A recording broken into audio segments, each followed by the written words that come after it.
Alors bonjour, on est heureux de vous accueillir aujourd'hui et je suis heureux aussi d'avoir avec moi deux collaborateurs que j'apprécie beaucoup, James à ma gauche et Rado à ma droite.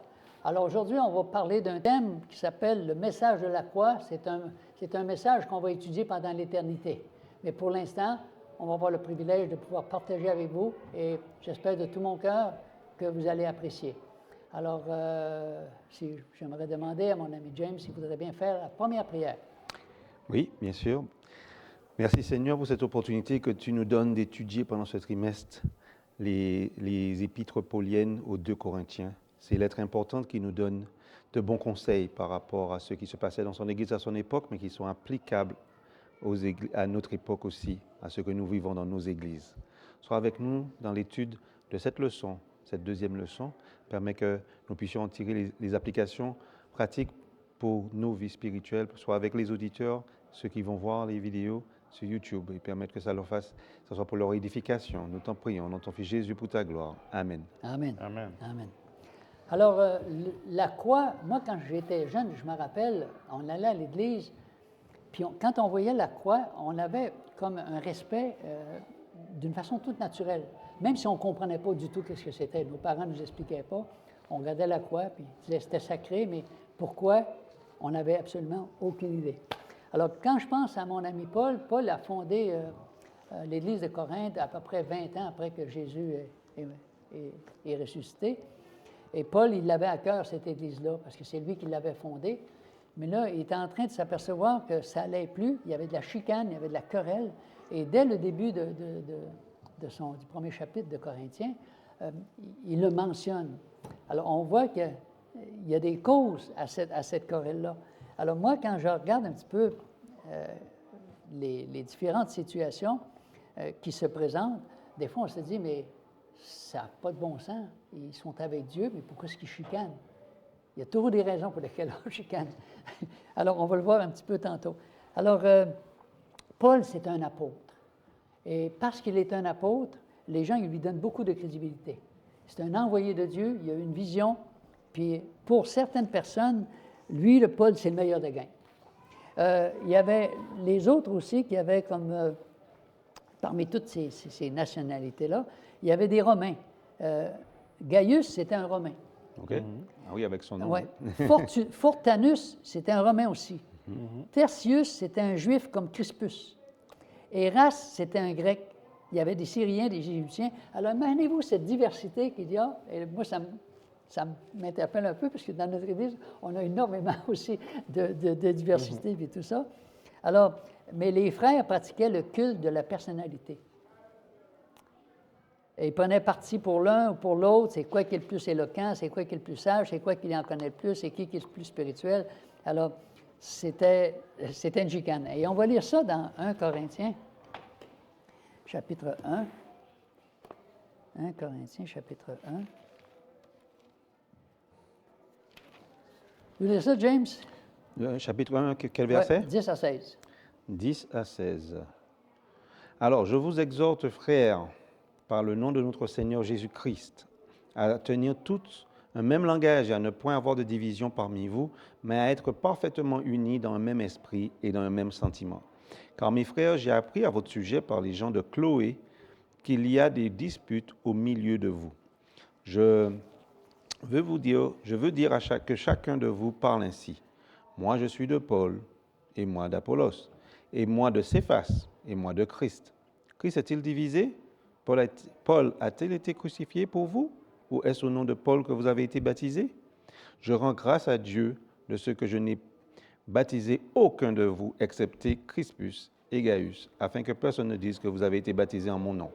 J'ai encore baptisé la famille de Stéphanas. Du reste, je ne sache pas que j'ai baptisé quelque autre personne. Alors, on voit ici vraiment le conflit. Puis c'est qui a dit à Paul qu'il se passait ce genre de conflit-là? Ça dit, c'est Chloé. Il vient voir, puis il dit, là, ça ne marche pas dans l'Église. Là. Écoute, il y a quelque chose, il faut qu'on règle la situation, puis tout ça. Alors, Paul est au courant maintenant que ce problème-là, s'il n'est pas réglé, bientôt... L'Église va imploser, quoi. L'Église va imploser, c'est certain. Alors, Céphas, Vous savez, on sait c'est qui, C'est Stéphane? Pierre. C'était Pierre.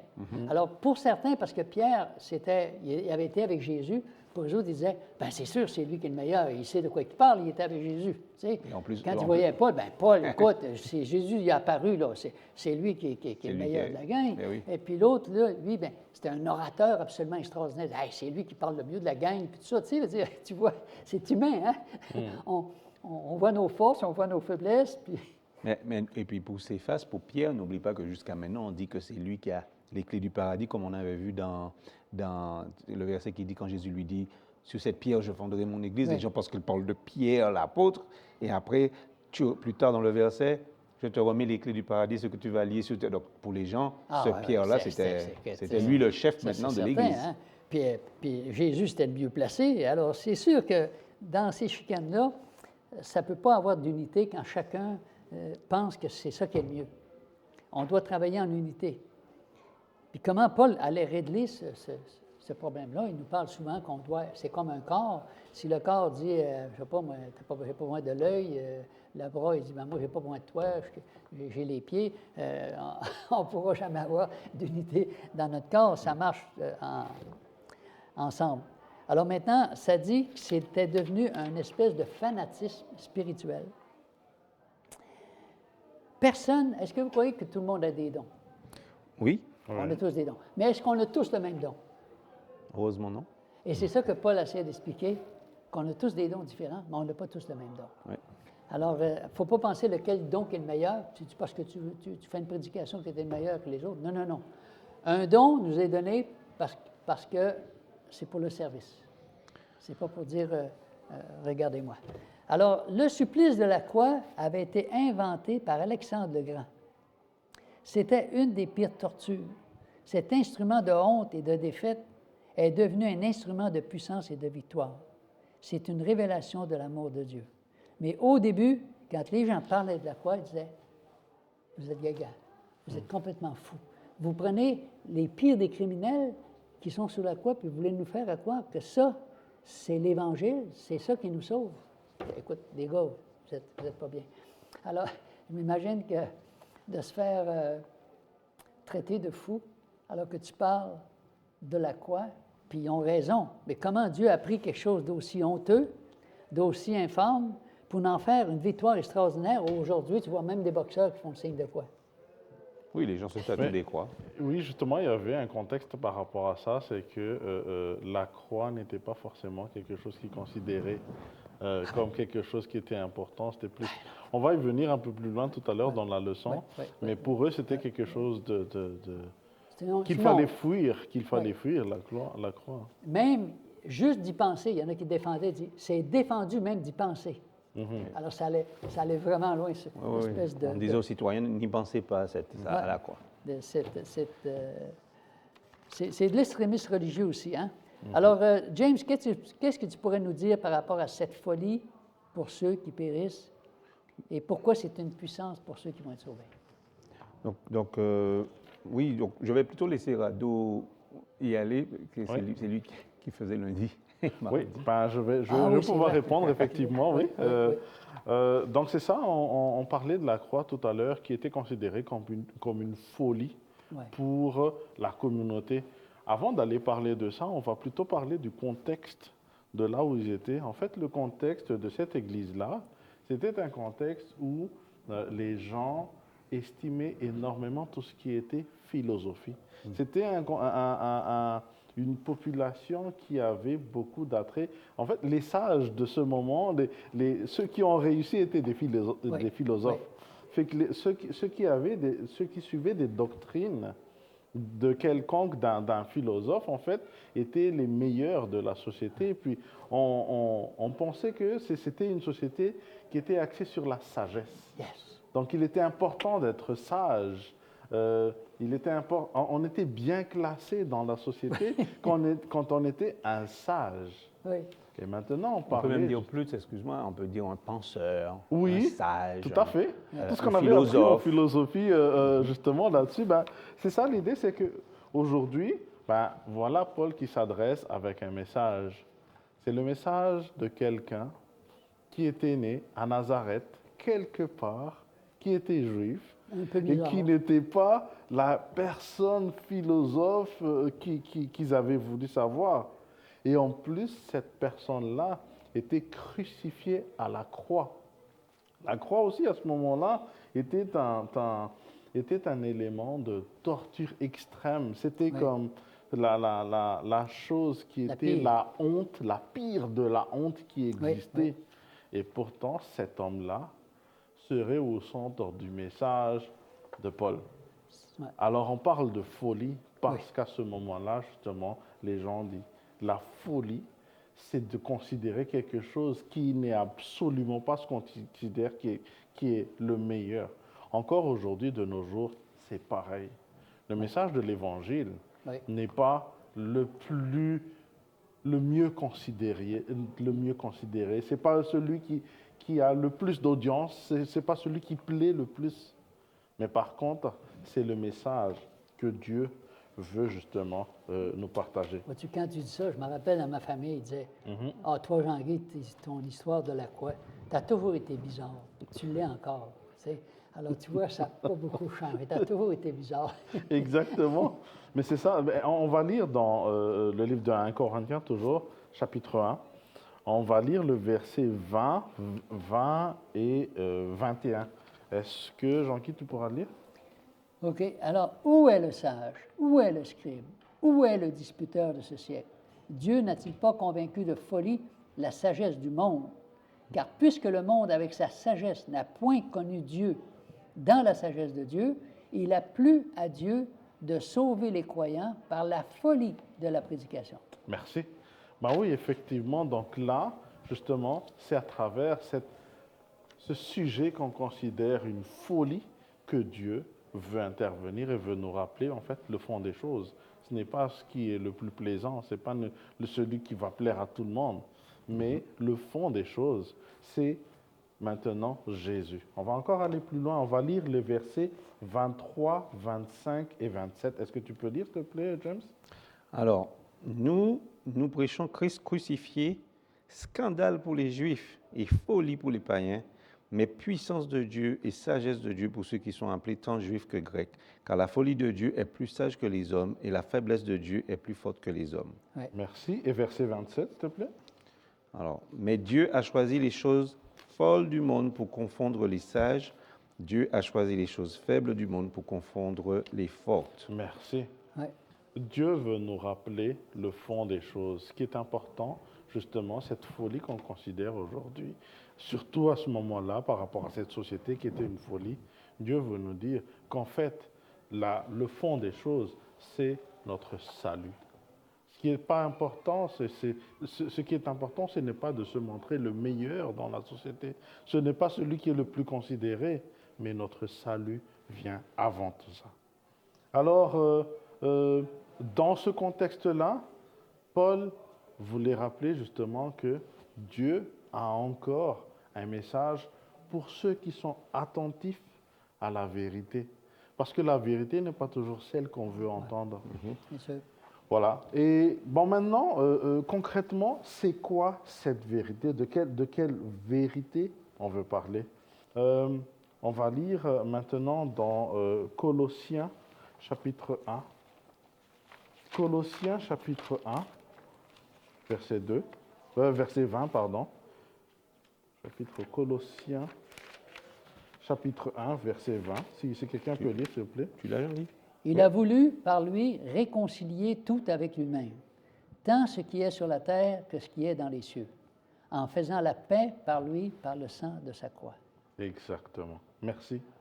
Alors, aujourd'hui, justement, Dieu veut réconcilier cet homme qui le renie dans la philosophie, qui le renie dans la conception, mais Dieu veut aujourd'hui réconcilier avec lui cette pensée qui est contraire à ce que lui, il pense. On dit que le verset, dans le premier verset de 1 Corinthiens chapitre 1 disait que c'est une folie pour ceux qui périssent et une puissance pour ceux qui sont sauvés. 18, oui. Oui, c'est ça. Après, Alors, 1 Corinthiens 1, 18 exactement. Alors, cette folie-là, on l'avait vu tout à l'heure, mais pourquoi une puissance pour ceux qui sont sauvés? Est-ce que pour vous, pourquoi une puissance en fait? Vas-y. Écoute, moi, quand j'ai commencé à lire la parole de Dieu, j'ai été choqué de ce que c'est que j'ai lu. Ça disait que Dieu m'aimait. Alors moi, je disais, mais Dieu, il n'y a aucune raison pour laquelle il devrait m'aimer, avec toutes les niaiseries que je fais. Pourquoi est-ce que Dieu devrait m'aimer? J'ai pris le livre, j'ai dit, c'est qui écrit des affaires comme ça? Alors, j'étais extrêmement réfractaire à toute cette question-là. Pour moi, ça faisait absolument aucun sens. Mais ce qui me touche beaucoup, en venant peut-être dans une autre réalité, c'est de voir que quand les persécutions ont commencé, tous ces gens-là qui étaient des chrétiens, au lieu d'avoir la rage, au lieu de gesticuler puis de maudire toutes ces personnes-là, ils priaient pour eux, puis ils chantaient. C'est devenu comme quelque chose qui changeait un petit peu la mentalité de ceux qui disaient, mais c'est quoi qu'ils ont de spécial, ce monde-là? Oui. Pourquoi est-ce qu'ils agissent comme ça? Tu sais? Fait que c'est en étudiant un petit peu la vie de Jésus puis des disciples qu'on s'aperçoit que nous aussi, notre mentalité change. Oui. Même aujourd'hui, en 2026, quand on lit la Bible, on voit comment ces gens-là en ont enduré et pourtant, il n'y avait aucune rage. Ils priaient pour ce monde-là. Et moi, c'est ça qui m'a vraiment touché par rapport à ça. Oui, et exactement, c'est ça, Jean-Guy, parce que nous, notre nature humaine est une nature qui périt, qui nous emmène à périr parce qu'on est dans le péché. Ouais. Si on se rappelle aussi le contexte de la leçon, c'est que cette nature humaine nous emmène à avoir des philosophies contraires à ce que Dieu veut, qui nous emmènent à la perdition.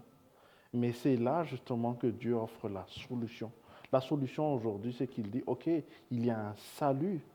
Et le salut, c'est d'avoir ce Jésus qui va réconcilier, qui va te réconcilier avec Dieu. Et que même si tu es d'une nature pécheresse, qui va périr, Jésus est là pour aller te faire revenir dans le plan initial de Dieu pour ta vie. Mais alors, vois-tu, dans ce que tu dis, on voit que les gens qui parlaient, puis qui étaient éloquents, puis tous ces philosophes-là, quand les gens les écoutaient, ils disaient, ils sont vraiment intelligents, c'est du monde, tu sais, ils sont quelqu'un. Mais quand ils écoutaient, ils disaient, de quoi qu'ils sont en train de parler? Tu sais, ça n'a aucun rapport, parce que c'est nous autres, on enseigne. Alors, les gens admiraient ces personnes-là qui étaient éloquents, puis qui avaient beaucoup de connaissances, puis toutes sortes de choses comme ça. Nous autres aussi, on est la même chose. Tu rencontres du monde qui te parle, puis ils ont vraiment beaucoup de connaissances, puis tu les écoutes, tu te dis, waouh, ils en savent des affaires. Mais est-ce que c'est ça qui est le plus important? Alors, les leçons qu'on a, ça nous ramène à une autre réalité. Et tu touches un point très important, c'est que justement, le salut que Dieu offre ne vient pas de cette sagesse, ni de la recherche, ni de toutes les études que ces gens-là ont fait, ni de tout ce que tu as bâti pour ce que tu es aujourd'hui. Ça ne vient pas de toi, mais c'est un don de la part de Jésus. La seule chose que Dieu te demande, c'est d'accepter. D'accepter que peut-être ce que tu penses n'est pas vraiment ce qui va te mener au salut, mais Dieu donne justement le salut à travers Jésus. Ton rôle à toi, c'est de l'accepter dans ta vie. C'est comme si on voit la sagesse et le salut qui font ça. Exact. Lequel tu vas choisir? On dirait qu'ils sont intimement entremêlés, sagesse et salut. Parce qu'on est sur une voie, comme tu dis tout à l'heure, de la perdition, donc on est sur une voie sans issue qui mène à la mort. Mais Jésus, justement, parce qu'on sait que dans Romains 6, verset 23, comme ça nous dit dans la leçon, le salaire du péché, c'est quoi? C'est la mort. Mais le don de la grâce, le don de Dieu, c'est la vie éternelle en Jésus-Christ. Donc Christ a pris sur lui-même nos péchés.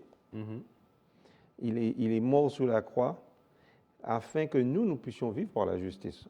Si on regarde dans 1 Pierre 2, verset 24, c'est ça que ça nous dit, et Colossiens 1, verset 20.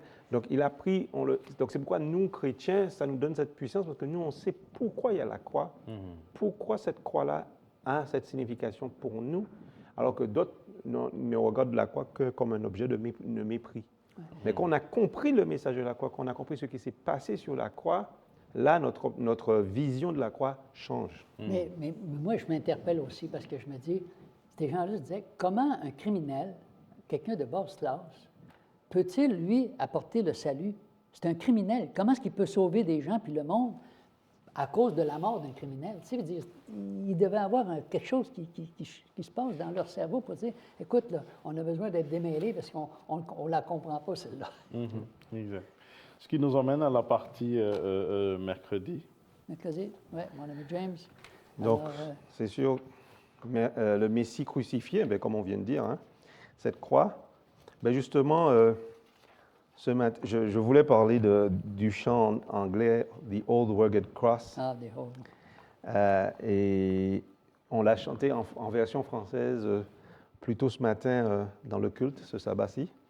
Donc, moi, j'avais plutôt regardé, moi, je connais les paroles un peu en anglais, donc j'étais allé traduire. Hein, cette vieille croix rugueuse ou robuste, enfin, tant méprisée par le monde, exerce sur moi un attrait merveilleux, car car l'agneau cher à Dieu a quitté sa gloire céleste pour la porter jusqu'au sombre calvaire. Et ils disent dans le refrain, dans la version anglaise, « Je chéris la croix, je reste attaché à cette vieille croix », etc. La version francophone, française, qu'on a chantée ce matin, on nous parle de la croix méprisée. Je reçois de Jésus le pardon. Oui. Mon Sauveur a payé ma rançon. Tu vois, il est mort pour moi. Hein, et je veux me saisir par la foi du salut obtenu à la croix. Ce sont des paroles profondes qui permettent de voir la signification de la croix pour nous, qui est folie pour les gens du monde, scandale folie pour les païens, donc on va inclure les Romains là-dedans, mais scandale pour les Juifs. Scandale veut dire un objet de chute, ils ne comprennent pas, mais qu'est-ce que Jésus allait faire sur la croix et pourquoi ces Juifs-là disent que c'était quelque chose de bien? C'était un scandale. Surtout que les Juifs attendaient un conquérant. Un quelqu'un conquérant. Qui allait renverser le pouvoir romain. Alors, ça et allait là, pas les du tout Romains, avec les idées. Hein. Mais oui, et là, le Romain a cloué le soi-disant Messie qui était soi-disant attendu sur la croix. Ils ne comprennent pas, ça n'a pas de sens. Donc, il faut aussi que nous, on puisse se mettre un petit peu à leur place d'humain, on peut les juger parce que nous, on a le recul. Mais il faut des fois qu'on regarde, pour eux, ça n'avait aucun bon sens. Et pour la croix, cette idée que le Messie avait été crucifié n'était pas un signe auquel les Juifs s'attendaient, parce que comme on a vu tout à l'heure. Mais moi, je voulais parler de la croix. On dit pourquoi c'était si méprisé que ça. Tout à l'heure, tu as dit que ça a été inventé par Alexandre le Grand. Oui, des fois, on pense que c'était une invention romaine. Mais comme on sait que les Romains ont repris beaucoup de choses des Grecs, non seulement dans l'architecture, dans les dieux, Diane, Artémis, enfin bref, les dieux, c'est les mêmes dieux grecs qui sont devenus romains. Donc, on sait que la croix, pour que les gens comprennent bien pourquoi c'était si méprisable, regardez par exemple le martinet que des fois les parents avaient, ça fait longtemps, que les professeurs des fois avaient pour taper un enfant. C'est comme si on disait après, ce martinet-là, ça devient mon objet. Alors l'enfant va dire, mais non, moi c'est un objet de torture pour moi, les enfants d'avant. Mais moi j'ai l'exemple de la pendaison. Vous savez qu'être pendu, c'était considéré comme quelque chose de vulgaire. Un criminel de bas étage était pendu, un pirate était pendu. Donc les gens qui étaient de sang royal n'étaient pas pendus. On les décapitait. D'où une des inventions de la guillotine, c'était pour que les gens ne souffrent pas déjà. Parce que le pendu, lui, il souffrait, il agonisait, des fois, il ne mourait pas tout de suite. Et puis, on le laissait là, des fois, on laissait le corps là, mangé par les oiseaux et tout. Alors que décapiter, c'était plus royal. Ça fait bizarre, hein, parce qu'on te sépare de ta tête, mais après, on t'enterrait avec ta tête et ton corps. Mais c'est pour ça que moi, je suis allé à la Tour de Londres, où le fameux Henri VIII, dont on parle dans un groupe qui s'appelle Coldplay anglais, c'est bizarre les paroles qu'il dit. Je sais que Saint-Pierre n'ouvrira pas la porte. On parlait de Saint-Pierre qui a les clés soi-disant pour les gens du monde. Ne m'appellera pas. Il parle d'Henri VIII qui a fait tuer 2 ou 3 épouses parce qu'il voulait absolument un héritier mâle. Et on parle souvent de Anne Boleyn, B-O-L-E-Y-N. Et on nous dit, j'avais regardé une émission quand je vivais en Angleterre, on nous dit qu'elle a passé toute la nuit à pratiquer comment mettre son cou sur le bio. Et quand on va à la Tour de Londres, il y a encore l'emplacement de là où on l'a décapitée, elle qui était la femme du roi. C'est terrible, mais c'était la façon royale de mourir. Donc, ça met en perspective pourquoi la croix était si méprisée. C'est comme si on avait pendu Anne Boleyn, on aurait dit, oh là, on l'a... en dignité. En dignité. Donc, c'est juste pour que les gens voient pourquoi cette croix a été un objet de scandale pour les gens de l'époque. Mais on nous dit que depuis des siècles, donc, il y a eu un retournement. La croix est devenue un symbole de foi pour les chrétiens. On voit que les gens portent des bijoux de croix, des tatouages de croix, etc. Les croisés ont été faits avec des croix. Il y a toutes sortes de croix. Il y a la croix lorraine, la croix orthodoxe, la croix avec une barre renversée comme ça. Enfin, bref, il y a toutes sortes de croix. Et apparemment, les satanistes ont même la croix carrément renversée avec les sorcières. Elles ont un signe de croix renversé, on nous dit. Donc, qu'est-ce que je voulais dire encore? C'est que Paul et Barnabas aussi, l'importance qu'on a pour les lettres pauliniennes, c'est qu'on a parlé de Céphas, donc de Pierre tout à l'heure, ils ont été envoyés aux gentils, aux païens. Et parce que Paul, il a rencontré Jésus et il a compris aussi pourquoi Christ crucifié, c'est ça qu'il devait parler aux païens. Et on va passer directement à jeudi. Si Paul explique en quoi la sagesse divine et la sagesse humaine sont diamétralement opposées, puisque dans tout ce message-là qu'on a eu cette semaine, on a parlé de la folie. Donc, il est revenu beaucoup sur cela. Les expressions « nous qui sommes sauvés »,« ceux qui sont appelés », etc., font référence au même groupe quand il parle des gens qui vivent l'expérience du salut par la foi. D'accord? Donc, pour nous, on peut demander quelques questions. Pourquoi la croix est-elle un objet de tant de ridicule et de scandale? Et et pourquoi ce qui sauve devient une occasion de chute et de ridicule? C'est une question qu'on peut se poser. Pourquoi cet objet est devenu si central dans nos vies? Et quelque chose que je voulais partager, c'est Ellen White qui parle elle parle dans Jésus-Christ, le calvaire. Pour un grand nombre d'hommes de nos jours, la croix et le calvaire est auréolé de souvenirs sacrés. Des saintes réminiscences sont associées aux scènes de la crucifixion, mais au temps de Paul, la croix était un objet de répulsion et d'horreur. Présenté comme sauveur de l'humanité, un homme mort sur la croix devait naturellement susciter le ridicule et l'opposition. Elle en parle beaucoup et une des questions aussi qu'on avait, c'était quels thèmes bibliques prêchés aujourd'hui peuvent produire le même effet chez les auditeurs modernes et pourquoi? Qu'est-ce qui peut de nos jours provoquer une répulsion chez les gens de nos jours? J'avais comme exemple le mariage. Si on parle à des gens de nos jours du mariage, si on leur parle du mariage, de la relation entre un homme et une femme, si on parle de la vie après la mort, qui pour nous, c'est quelque chose, ça veut dire quelque chose d'autre, mais pour eux, c'est l'âme s'en va tout de suite. On peut être pour les gens traités comme des fous, parce que nous sommes à contre-courant, comme Paul était à l'époque quand il parlait de la croix, nous sommes à contre-courant de ce que la société pense. Donc, je pense que c'est une façon de voir les choses. Pourquoi Paul était à contre-courant et nous, à notre époque, nous aussi, avec nos valeurs chrétiennes, nous sommes à contre-courant et nous savons qu'éventuellement, ça va nous mettre nous serons persécutés pour nos valeurs. Merci. Je crois qu'on n'est pas capable d'expliquer la puissance qui se dégage de la croix et de la prédication de la croix. Paul savait une chose, c'est que, un peu comme quand on regarde une roue de charrette, c'est le milieu qui tient tout ce rouage-là. Et puis, c'est comme les êtres humains, on est tout autour, on essaie de s'aimer, puis on chicane, puis on se bat, puis on a toutes sortes de conflits. Mais ça dit que si on s'en va vers le centre, d'une façon naturelle, on se rapproche les uns des autres. Oui. Et c'est ce que la croix a fait. Alors, on a eu des expériences absolument extraordinaires, des gens qui étaient des cannibales, puis ont reçu l'Évangile. Ils n'ont pas eu toute l'instruction, puis la sagesse, puis la connaissance que nous autres, on a. Oui. Mais leur vie en a été complètement transformée. Alors, il y a une puissance là-dedans qu'on ne peut pas vraiment expliquer, mais qui fait que ça transforme des vies. Et ça, c'est encourageant. La croix transforme la vie de tous ceux qui veulent bien l'accepter. Alors, on est rendu à la fin déjà, les amis. Oui. Merci beaucoup pour votre partage. Juste un petit mot avant de terminer. C'est ça. Aujourd'hui, la croix, c'est ce message qui est une folie pour les gens, mais pourtant une puissance pour ceux qui sont sauvés. Amen. Ça dépend du choix qu'on fait. Exactement. Et j'avais émis une question dans le moniteur. Quel serait le meilleur argument à donner à ceux qui considèrent le message de l'Évangile comme folie ou comme l'opium des ignorants? On sait qu'il y avait Karl Marx qui avait dit « la religion, c'est l'opium du peuple ».